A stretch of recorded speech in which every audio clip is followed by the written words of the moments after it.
Hello, you all. Oh my gosh, I'm so sorry about the mishap from the upload yesterday. Technology, but I'm working through all the things and I am committed to being here reading with you all every day. That's what I'm going to do. So today we are in Proverbs chapter 5, and this is a chapter that tells us to be weary or be cautious of immoral women. And I would say don't skip over this chapter if you are a woman, because one thing to consider is that this book was written by a man. So obviously he wrote from the perspective of a man. Well, Solomon was believed to have written the book of Proverbs along with two other men. So yeah, they wrote from the perspective of a male. If I wrote the book of Proverbs, I would say, be aware, be weary of immoral men. So if you're a woman, think in the context of a man. If you're a man, think in the context of a woman. Let's jump into today's reading. And at the end, I'll also share some things you can learn, even if you're married already like myself. So, my son, pay attention to my wisdom. Listen carefully to my wise counsel. Then you will show discernment, and your lips will express what you've learned. For the lips of an immoral woman are as sweet as honey, and her mouth is smoother than oil. But in the end, she is as bitter as poison, as dangerous as a double-edged sword. Her feet go down to death. Her steps lead straight to the grave, for she cares nothing about the path to life. She staggers down a crooked trail and doesn't realize it. So now, my sons, listen to me. Never stray from what I am about to say. Stay away from her. Don't go near the door of her house. If you do, you will lose your honor. You will lose to merciless people all you have achieved. Strangers will consume your wealth, and someone else will enjoy the fruit of your labor. In the end, you will groan in anguish when disease consumes your body. You will say, "How I hated discipline. If only I had not ignored all the warnings.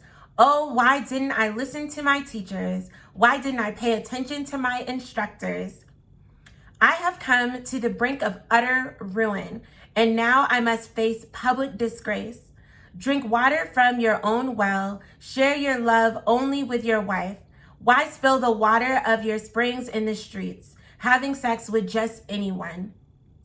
You should reserve it for yourself. Never share it with strangers. Let your wife be a fountain of blessings for you. Rejoice in the wife of your youth. She is a loving deer, a graceful doe. Let her breast satisfy you always.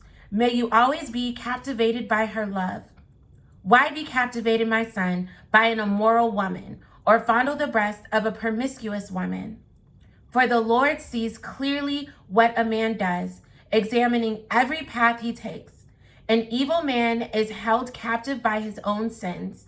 He will die for lack of self-control. He will be lost because of his great foolishness. You guys, this the book right here. This the book. If you want to save yourself from tragic relationships, read chapter 5 and do it. Like, I can honestly say I have been the victim of so many things in chapter 5 prior to meeting my husband, because I didn't adhere to the wisdom in chapter 5. And even when it starts off, the lips of an immoral woman are sweet as honey. Y'all, these men will sweet talk you, and women will sweet talk you too. Like, you have to be wise enough to get past that sweet talk. And in chapter 4, we read that wisdom from God allows us to be able to navigate when people are just literally trying to sweet talk us, and they're saying things that are lies so that they can get what they want. And so you can't just listen to the things people are saying. You have to use wisdom to be able to discern what is actually going on when people are talking to you. And it says, she cares nothing about the path to life. There are people, men and women out there, that don't care anything about life, about goals, about achieving anything. They are just staggering around, sleeping around, using people, and all of these types of things. Wisdom that comes from the book of Proverbs is going to help you avoid these people, so you don't end up in these relationships that are literally setting back your life. It talks about losing your honor, and strangers will consume your wealth. I've lost money buying gifts for guys that didn't care, spending money on men that didn't care. And I'm thinking, oh, I'm showing this care and this love. And you have to realize when you are pouring your love into someone, whether it's through gift giving and time or whatever, and you're losing wealth of your life, and not just financial wealth, but gifts and talents that you have, you're wasting them and pouring them into people. And you shouldn't be. It's just not wise. And that goes for whether it's a relationship that's romantic or even a not romantic relationship. You need to evaluate your friendships that you've attached yourself to as well. That was something that God talked to me about. He was saying, if you want to live well this year, you need to be mindful of who you are attaching yourself to, whether it's romantically, whether it's a platonic friendship. You need to be mindful, because you don't want to just be expending energy, resources, time, money, talent attached to the wrong people, because all it's going to do is have you end up losing your honor and consuming your wealth, and somebody else is going to be enjoying your labor. So you don't want to end up groaning in anguish, as this scripture says, and you don't want to end up in utter disgrace. You don't want to end up set back in life. Listen, sometimes people will enter into a season of, oh, I'm just having fun, and you end up with a baby. Or, that season of fun now turned into 18 years of responsibility, really a lifetime of responsibility as a parent, and attached to someone, co-parenting for, 18 years, and having to reallocate resources and all of these things because you was in a fun season. Because you was running around being reckless, doing things, attaching yourself to men or women that are immoral. And, again, even taking it just out of the context of a romantic relationship, you have to think about the moments that you regret most in life. You normally weren't by yourself doing whatever you were doing. Who was there? What type of attributes and characteristics did that person have that you need to be staying away from? You guys have to be mature enough to see the company that you're keeping is impacting your life.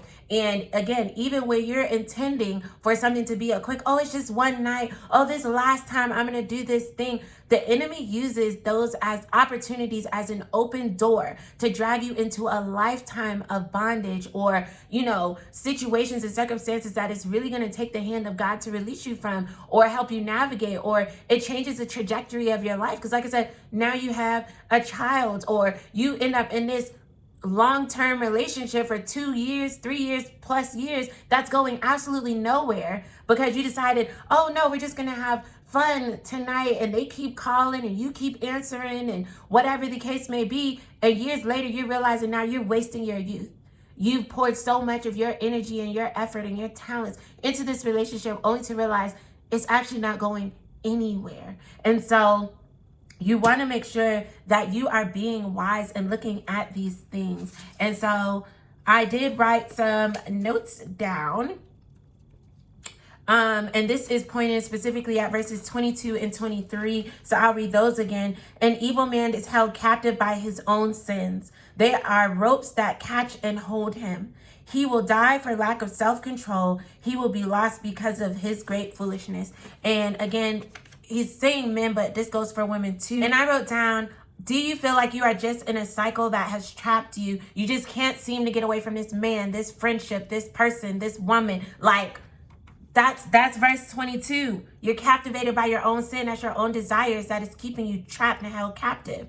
How do you know if it's part of a lack of self-control and your desire that is a sinful thing that's keeping you trapped? When it comes to them, you lack self-control and don't even make reasonable decisions. You are living under a curse. The enemy has you living under a curse, and you should be redeemed from the curse. If you're born again, you shouldn't be living under a curse. But sometimes we make decisions that place us under a curse of the enemy, and that's just the truth. Even as a born again believer, you can make sinful, unwise decisions that will place you under something that the enemy has territory over. The person who has wisdom from God is able to avoid the downfall of being connected to an immoral person. In this day and age, women experience this too. Like I said from the beginning, your wealth is being consumed by these men. They're dragging up your money. You're spending up all on them. You can contract diseases from them. That's a note from verse 11. In the end, you will groan in anguish when disease consumes your body. All these STDs out here, stop sleeping around. The Bible says you can contract diseases from them, and your life can end in death. You are ashamed. Verse 14, I have come to the brink of utter ruin, and now I must face public disgrace. Aren't you tired of being embarrassed? Okay.